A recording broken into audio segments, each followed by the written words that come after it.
Alright, hello class. In this video we're going to be looking at really the last section in this particular module, which is on applications of integration. And this last section, it's just kind of like a catch-all, a bunch of other applications of integration. And I like to think of this as just miscellaneous physics applications, essentially. All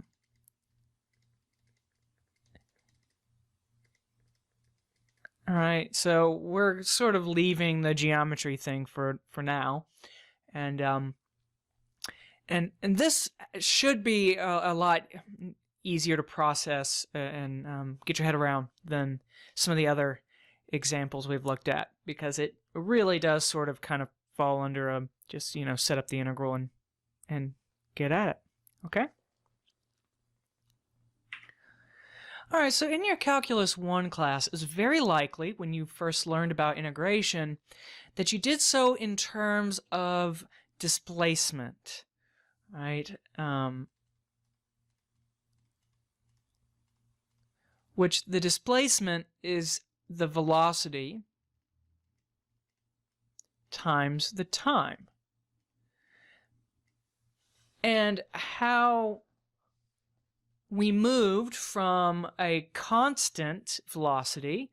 So if you have a constant velocity, you just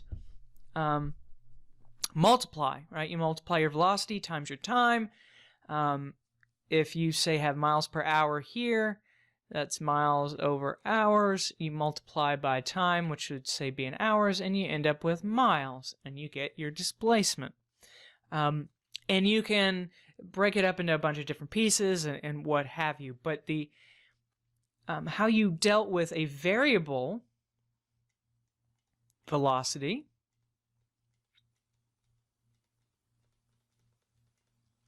okay, in other words, a v of t.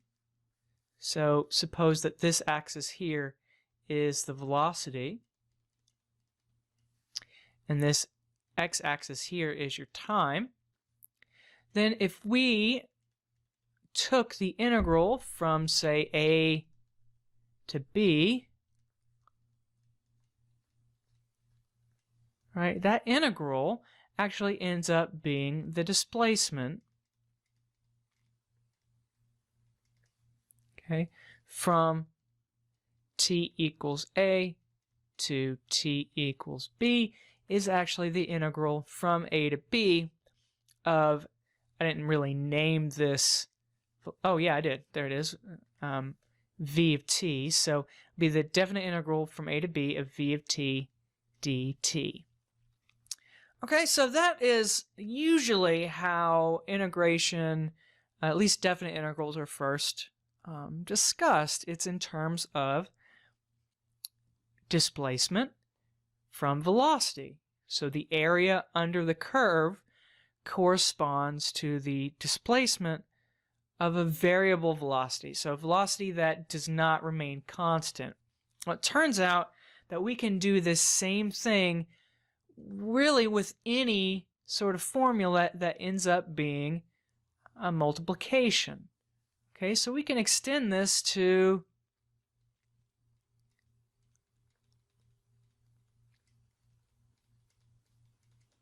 just about anything.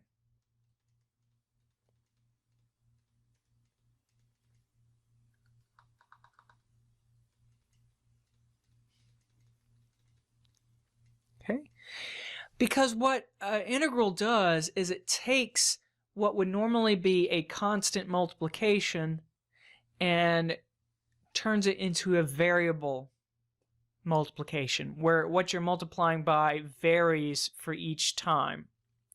Okay, so from here, we're just basically going to look at a bunch of, it really is just miscellaneous physics examples, physics formulas that start with a product and we move it to an integral.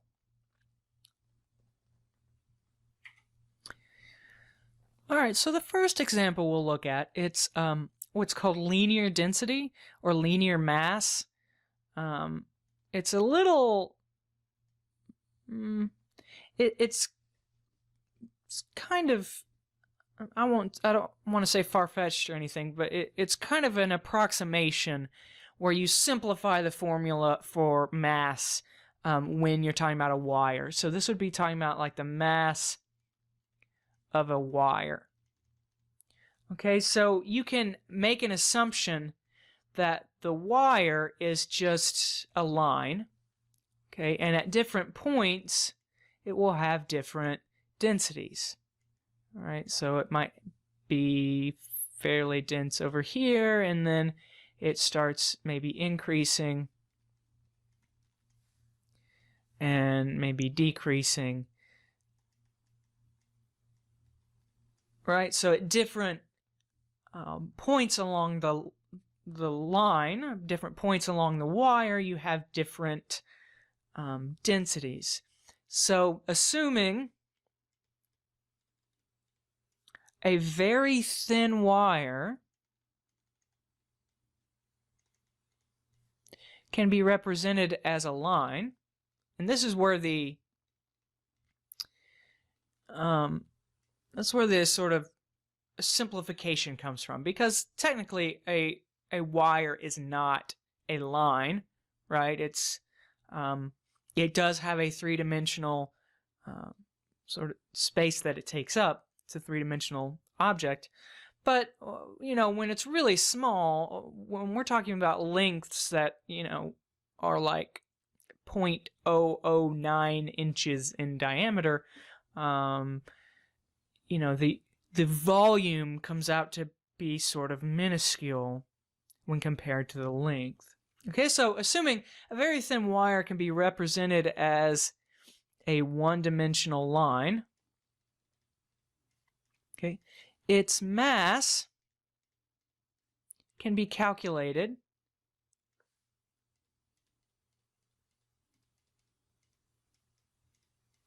as, well, and this is sort of the linear mass. It's going to be the density times the length. Well, what we can do if we want to move to variable density is set up an integral. Okay, so how you would do that is if the wire has, say, length 10, right, whatever your units are, you could set up an integral from 0 to 10 where the y-axis measures the density at any point x along the length of the wire. Okay, so if we were to take the area beneath the curve, okay, that would actually spit out the mass. So the mass of the wire is going to be the integral here from 0 to 10 of this function, which I haven't labeled it yet, but it's usually called p of x, or rho. It's usually the Greek letter rho, but p is fine. P of x dx. Okay, it's really that simple. Okay, if you want to move this formula for the linear mass to using a variable density, okay, well, it comes out to be this. Okay, so let's look at an example. All right, so here, let's say that we have a thin wire, and its density is given to us by this function. Rho of x, or p of x, is 1 over 1 plus x squared, and this is given to us in kilograms per meter. Okay, so that's our linear density. Now, if the wire is 1 meter in length, let's find its mass. Well, its mass is, we don't even have to draw a picture. It's going to be the integral from 0 to 1, and we get that because it's 1 meter long. Okay, so you can think of it as being represented as the x-axis 0 to 1. Okay, then its density function 1 over 1 plus x squared dx. And that is that as far as the setup goes. Okay, so as I promised at the beginning, yeah, this is a much easier setup in these problems than all these volume and area type things that we were looking at before. Okay, so now we just integrate that. So this 1 over 1 plus x squared, that's going to be a tan inverse pattern. So that's a is equal to 1. So we get just tan inverse of x. And we'll evaluate that from 0 to 1. So it'll be tan inverse of 1 minus tan inverse of 0. So tan inverse of 1, that's going to give us pi over 4, and tan inverse of 0 will give us 0, so this comes out to be pi over 4. Now, the units that we get, so how we establish that, okay, is really we look here. This is in kilograms per meter, and x, this is a change in x is in meters. So the meters cancel and we get out to just kilograms. Okay? All right, so that's how those problems will typically work. If you're basically given the density function and you set it up with an integral. Okay, for those of you going on to Calculus 3, you will learn how to do mass when you incorporate the full three-dimensional object. Okay, but essentially, and this is spoiler alert for Calc 3, but the mass in Calc 3, you basically have to have a triple integral to deal with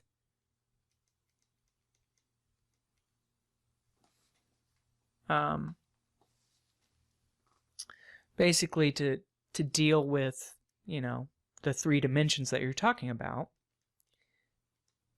and you'll be integrating over the volume of the object.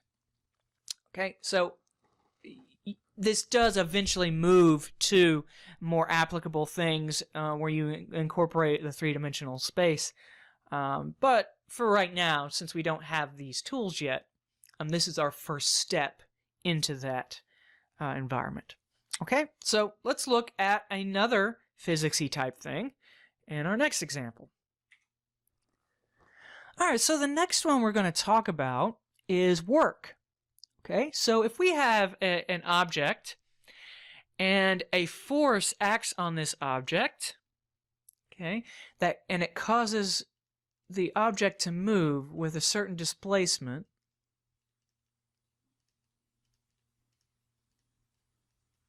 okay, we'll call it D, then the work accrued over that distance is basically your force times your displacement. But this is only if you have a constant force. Okay. If, on the other hand, right, you're moving this object along a path and it's a variable force, right? So maybe at first the force is pretty high, and then you start to, say you're actually pushing it yourself, then you start to sort of lose a little bit of momentum, and you start to, I don't know, get tired, and then eventually you have sort of less force here by the end. If you want to find the work accrued, okay, over here, so let's suppose we're going from point A to point B, okay, the work is going to be the integral from A to B of the force f of x dx. And this is how we deal with a variable force.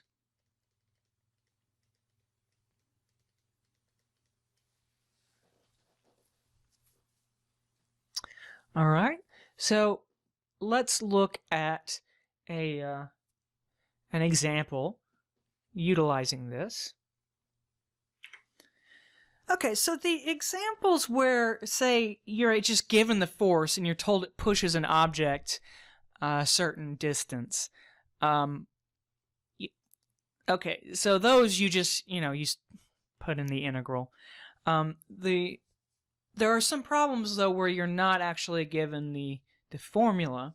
And the one that the book really loves is involving springs. Okay, and how the springs work with it setting up an integral to help us is like this. So say a spring is sitting here, and when it's sitting at equilibrium, right, where it naturally wants to sit, we consider that x equals 0. Okay. Now, if we want to stretch the spring, right, a stretch, I'm being kind of exaggerated here. Well, a stretch, here's x equals 0, and we consider a stretch a positive x. Okay. And then if we do a compression,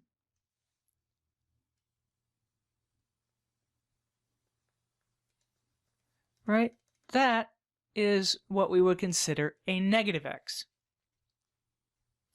All right, now if we suppose that our springs are obeying Hooke's law, and I always forget if there's an E. Yeah, there's an E. It's Hooke's law, which basically says that the force on a spring to compress it a certain distance, it's proportional. So the force required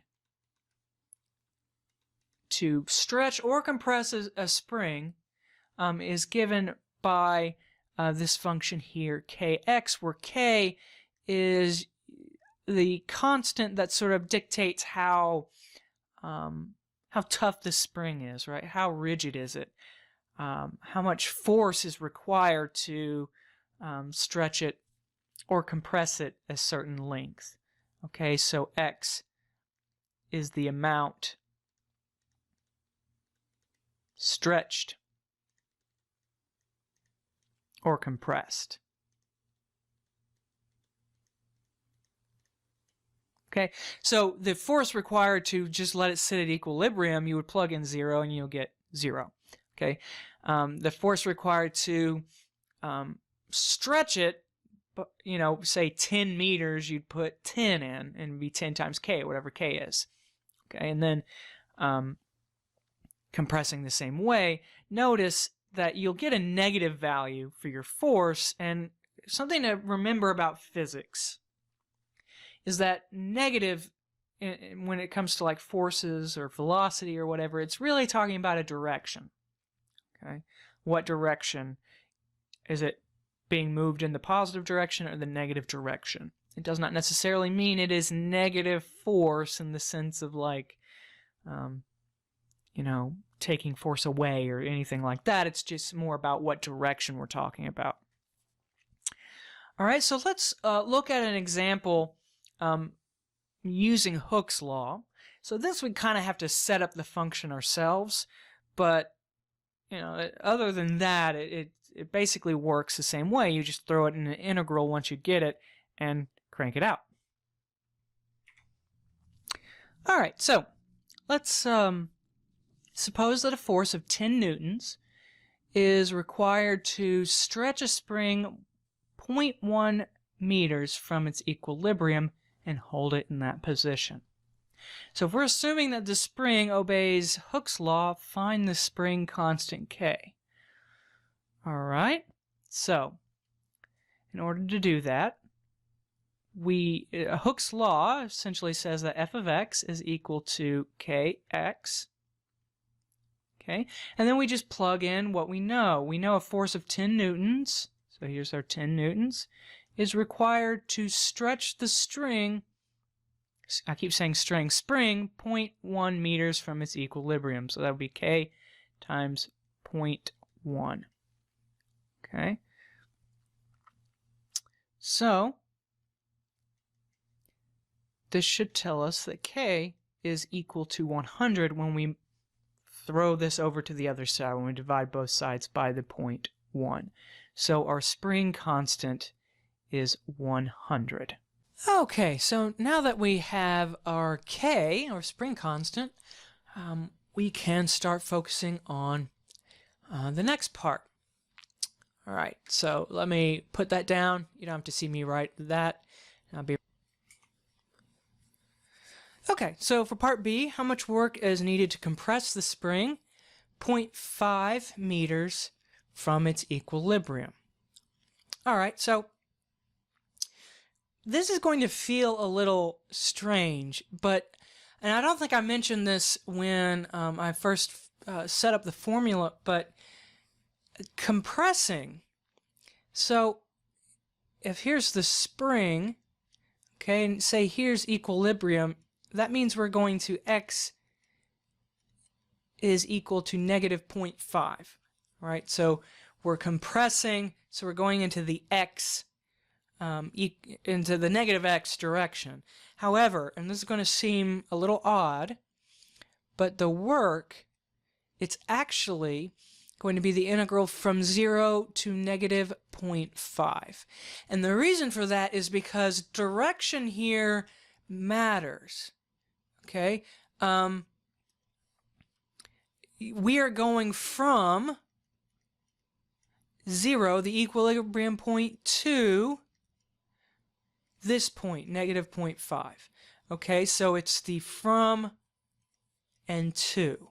I know we don't usually set up our integrals this way, but for these work integrals, we need to do it that way because the direction actually means something. Okay, it's going to take a lot of work to do this way, whereas if we went from negative 0.5 to 0, well, it wouldn't take really much work at all. We would just release the spring and eventually, well, actually it would probably pass the equilibrium and go back and forth, but it wouldn't take really any work at all to do that. In fact, it would take work to maybe stop it at this position. Anyway, just keep in mind with these, it is direction does play a role. Okay? So anyway, it's going to be the integral from 0 to negative 0.5 of 100x. Because if k is equal to 100, that means f of x is equal to 100x. Okay? dx. And now we just integrate, plug and chug, what have you. So when we integrate, this will be 50x squared, evaluated from 0 to negative 0.5. All right, and then we'll plug the 0.5 in. We'll get 50 times, that's negative 1/2 squared minus 50 times 0 squared. Okay, so thankfully we have a 0 term that disappears. Okay, and we'll get 50 times 1/4 minus 0. Okay, and this comes out to be about 12.5 joules. All right, so there's the work to compress. If you had flipped this around, right down at negative 0.5 to 0, you would have actually gotten negative 12.5 joules. So that is something to be aware of. Okay, if you're compressing, you should get a positive work out because you are doing work to actually compress that spring. All right, so let's do another part.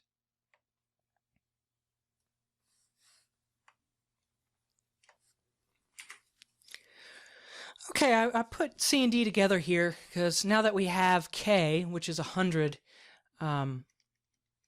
it's really just a matter of throwing them in the integral and moving on. But there is something I wanted to show here. So last time, or for part B, is really to show that the order that these need to go in to make sense. For this part, so how much work is needed to stretch the spring 0.25 meters from its equilibrium? That's just going to be the integral from 0 to 0.25 of 100x dx. Okay, so it's kind of exactly what we've been doing so far. So this will be 50x squared. The integral will be the same, and we'll just put this in. So it'll be 50 times 0.25 squared minus 0.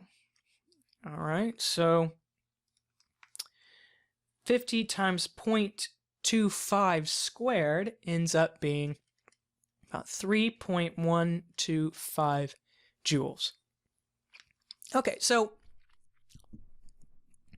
one thing to notice is we stretched it less. So the last time we were compressing it by 0.5 meters. Now we're stretching it by 0.25, and it took a lot less work to do that. That should make sense. And it's not even half as much work, right? It's a lot less than half as much work, and that's because as you stretch or compress a spring, it takes more and more work to stretch it further and further, right? If you think about how a spring works, to compress it, say if you've already compressed it down to be basically where all the pieces are basically flush, touching one another, it takes way more force to compress it even further, right? It takes way more work to compress it even further. So here's the next thing is now part D is now we're stretching the spring another 0.25, the same distance. However, we're stretching it from the 0.1 meters from its equilibrium.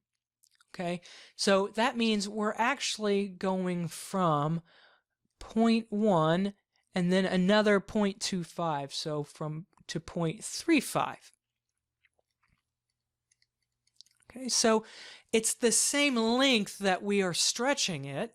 However, we're going to get a different amount of work based on exactly what we just saw in this example.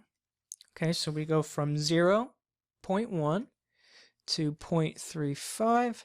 So I'm going to plug this in. I'll be 50 times 0.35 squared minus 50 times 0.1 squared. So when we crank this out,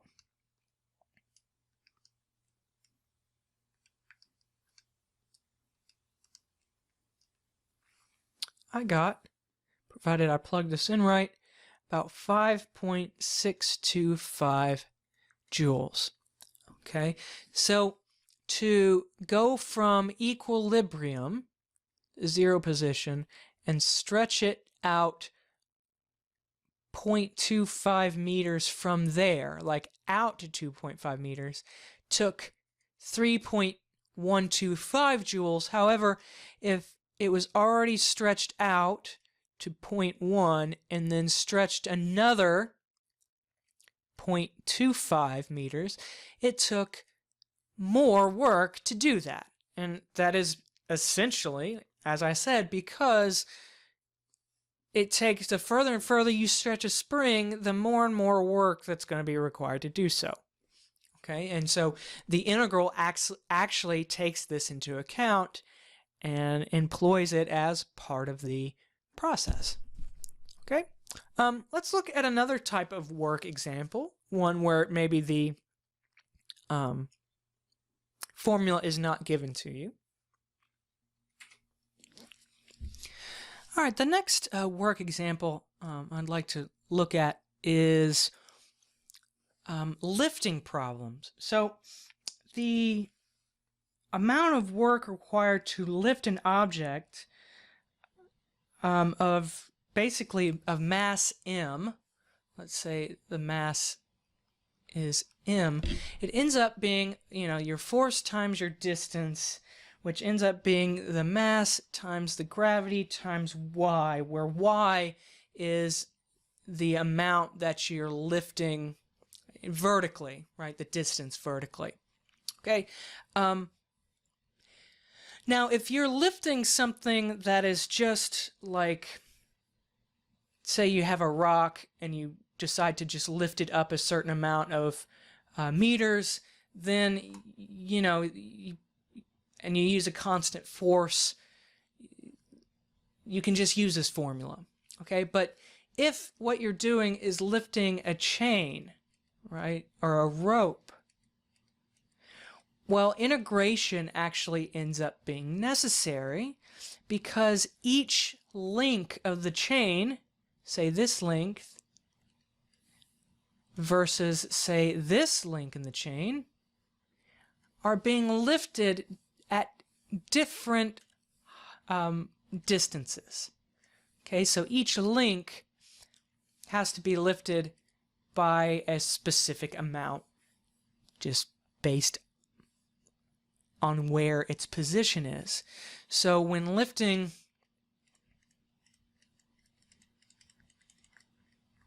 a chain or a rope, integration becomes necessary.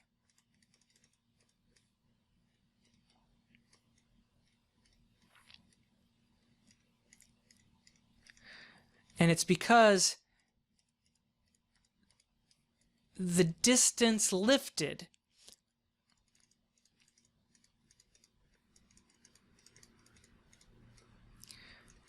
for each point on the chain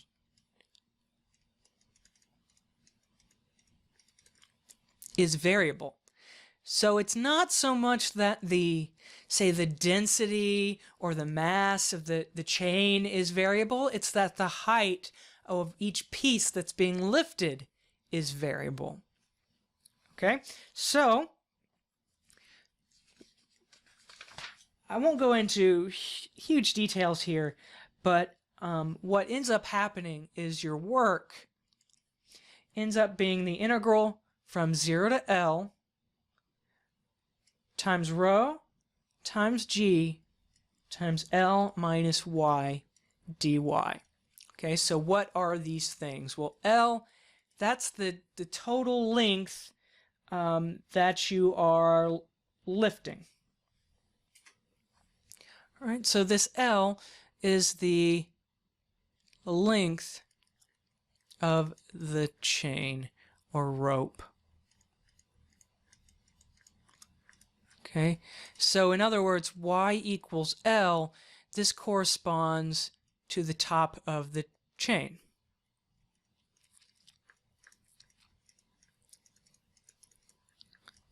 Now I'm just going to stick with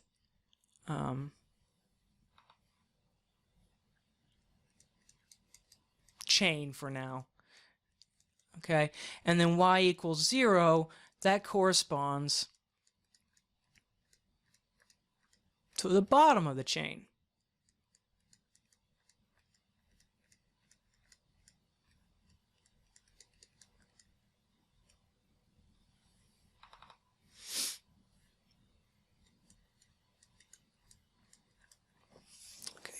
So here, how we would set this up with an integral, it's going to be in terms of y, but this would be y equals 0 and y equals L.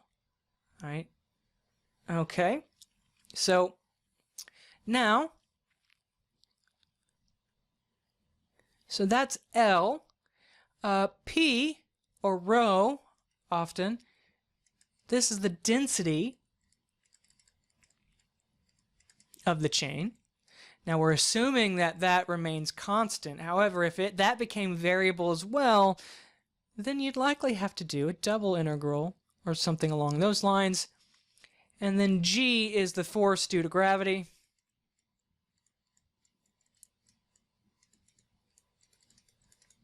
Okay, and in this case, we are using g equals 9.8 meters per second squared.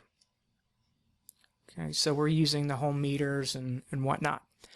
All right, so I think hopefully this will be a little more clear if we do an example. So let's just set up an example, calculate it out, and you'll see that once again, as long as you just remember this particular formula, it just cranks out like a normal integral. And since we're integrating in terms of y, this integral is not going to be that bad because these two things will always be constants. This will always be a constant. So like the rest of the examples in this particular section, the setup is way easier and the integration is way easier than the things we've been looking at.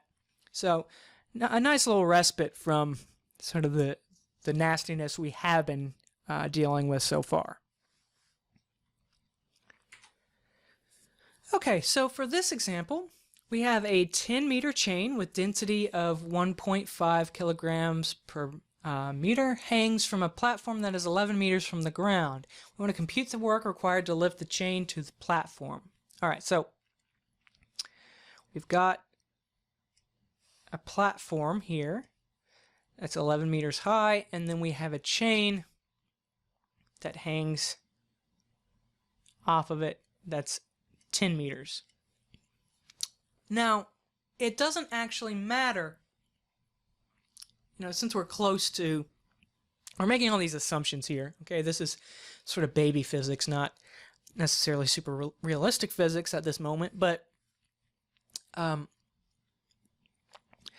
we still, when we set up our integral, we set the bottom of the chain to be y equals 0 and the top to be y equals 10.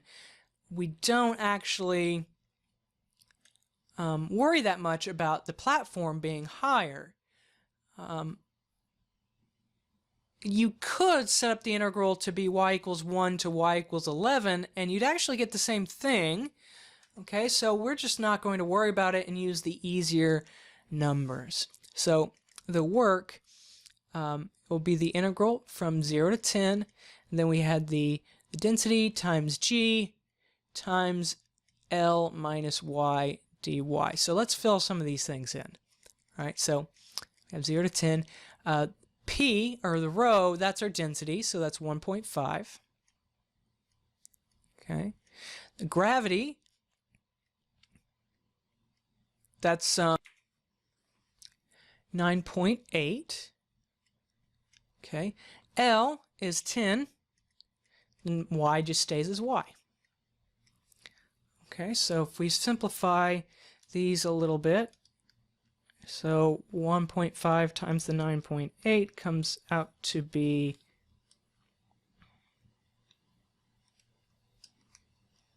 14.7. That's 14.7. I'll move that outside. 0 to 10 of 10 minus y dy. Okay, now we're ready to integrate. So this will be 14.7 times 10y minus 1/2 y squared from 0 to 10. Okay, so we'll get 14.7 times 10 times 10, that'll be 100, minus 1/2 times 10 squared, so that'll also be 100. So that's us plugging in the 10, and then we plug in the 0, which that just goes to 0. Okay. Then here I have 100 minus half times 100, so that's 100 minus 50. So we'll have 14.7 times 50, which comes out to be 735 joules. All right. So I know I didn't go into huge detail with this particular example, or this particular type of example, and I want to end it here because I just, with this section, wanted to show that there's lots of ways that we can use integration to help advance or move from a variable, or I should say constant, to variable quantities when the formula has multiplication. You do that with integration. Okay. You know, I'm not a physicist. I'm not. That's probably pretty obvious by some of my explanations here. I'm not a physicist. I can explain the math behind these things, but I do wanted to spend some time kind of just showing you that there are lots of physics formulas that you may have learned as constant times constant, whether it's displacement is velocity times time. Well, you can change that to a variable velocity with integration, right? You can do the same thing with work. You can do the same thing with pressure. There are lots of these formulas, and those of you going on to Calculus 3, you'll see a more realistic look at some of these things where you can actually introduce changes in the spatial directions and time and all these various things. But for now, I think that's a pretty good look at how this works. And I will just leave you all to it from here. And we'll start rolling on into the next module after this. Cheers.